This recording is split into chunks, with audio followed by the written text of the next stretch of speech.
ঢাকাই অ্যাকশন ছবির যৌবনকাল হল ৮০-র দশক। দেশ স্বাধীন হওয়ার আগে ও পরে প্রচলন ছিল গ্রামীণ পটভূমির ছবি, তারপর হয়েছে ফোক ফ্যান্টাসি, তারপর রাজা বাদশার ছবি। একটা সময় এসব দেখতে দেখতে দর্শক বিরক্ত হয়ে গিয়েছিল।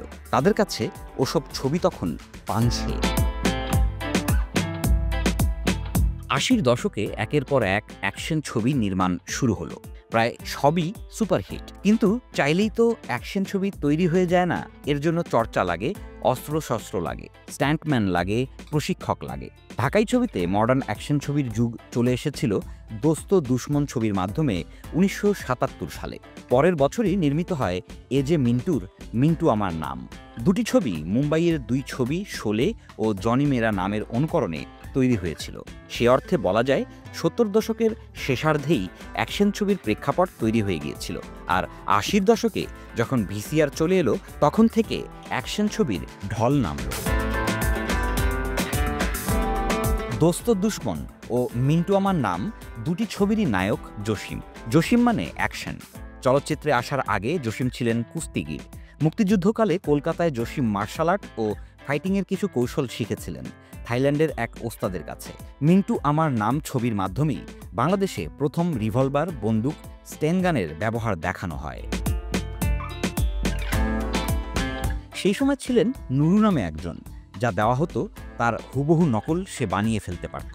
প্রথম দিকে মাটি দিয়ে কিছু অস্ত্র তৈরি করা হতো, তারপর সেগুলোর ওপর রং দিয়ে আসলের মতো দেখানোর চেষ্টা ছিল।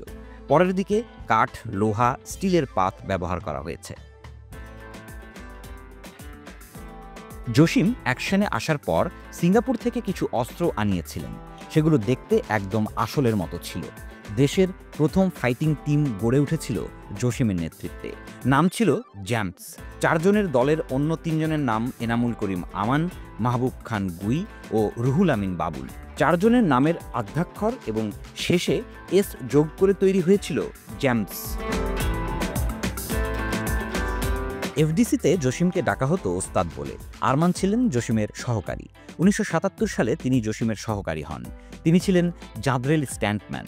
পরপর ৮টি কাঁচের দেওয়াল ভেদ করার উদাহরণও তিনি তৈরি করেছিলেন। কলকাতা, নেপাল, ব্যাংককেও তিনি সমাদর পেয়েছিলেন। ঢাকা, কলকাতা তিনি যাওয়া আসার মধ্যেই থাকতেন। আরমান নিজের ঘরে জসিমের একটি ছবি ঝুলিয়ে রেখেছেন। প্রতিদিন বের হওয়ার সময় তাকে সালাম করে বের হন। ৯৮ সালে মারা যাওয়ার আগে জসিম প্রায় ২০০ শিষ্য রেখে যান। লাঠি ফাইট, সোর্ড ফাইট এবং হ্যান্ড ফাইটকে বলা হতো ওল্ড অ্যাকশন। তার জায়গায় আগ্নেয়াস্ত্রের ব্যবহার বৃদ্ধি পেয়ে তৈরি হলো মডার্ন অ্যাকশন। অ্যাকশন ছবিতে দর্শক তখন এমনই বুধ যে ধর্ম আমার মা ছবিতে দেওয়ান নজরুল, সুচরিতা, জুলিয়া নতুন সবার হাতে অস্ত্র তুলে দিয়েছিলেন। ৮০-র দশকেই A J Mintu, F Kabir Chowdhury, Masud Parvez, Delwar Jahan Jhantu, Momtaz Ali super duper সব অ্যাকশন মুভি উপহার দিয়েছেন। সে আমলে গুলি চালানো, শব্দ তৈরি, রক্ত বের হওয়ার কারিগরি কৌশল ছিল। আগ্নেয়াস্ত্র যার হাতে থাকতো তাকে লম্বা হাতে জামা পরতে হতো। একটি তার জামা ও প্যান্টের ভেতর দিয়ে চলে গিয়ে সংযুক্ত হতো দূরে থাকা ইলেকট্রিক বোর্ডের সঙ্গে। আগ্নেয়াস্ত্রের মুখে টেপ দিয়ে লাগিয়ে দেওয়া হতো ৪ বা ৫টি পটকা।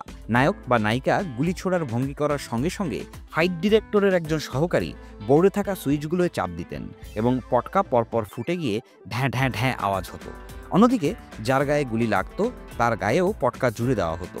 পটকা ফুটলে সঙ্গে থাকা বেলুন ফুটে গিয়ে রুয়াবজা ও গ্লিসারিনের মিশেলে বেরিয়ে আসতো এক প্রকারের তরল পদার্থ, যা রক্তের মতো দেখা যেত। মার্শাল আর্ট নামে অ্যাকশন ঘরানার আরেক টাইপের ছবি হতো।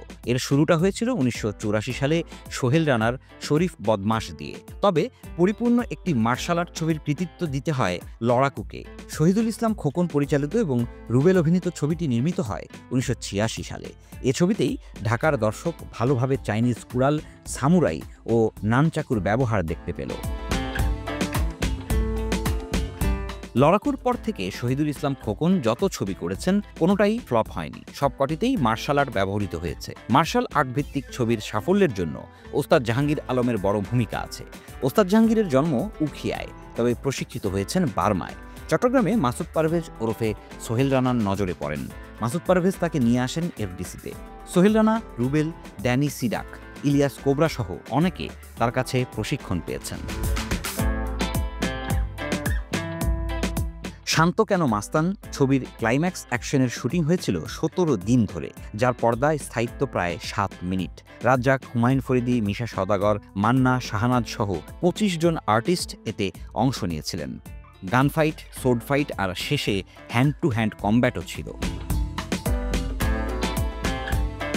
টোটাল অ্যাকশন বা ফুল অ্যাকশন ঘরানার ছবিও কম হয়নি। রুবেল, মান্নার পরে অ্যাকশন ছবিতে ডিপজল একটি অন্যতম চরিত্র। ভয়াল দর্শন, অবাস্তবিক সব অস্ত্র তার হাতে কাঁধে শোভা পেত স্বাচ্ছন্দ্যে। এখনকার ডিজিটাল পিরিয়ডের দৃশ্যপট পুরো আলাদা, তাই আপাতত ঢ্যাঁ ঢ্যাঁ ঢ্যাঁ ঢিসুম ঢিসুম সমাপ্ত।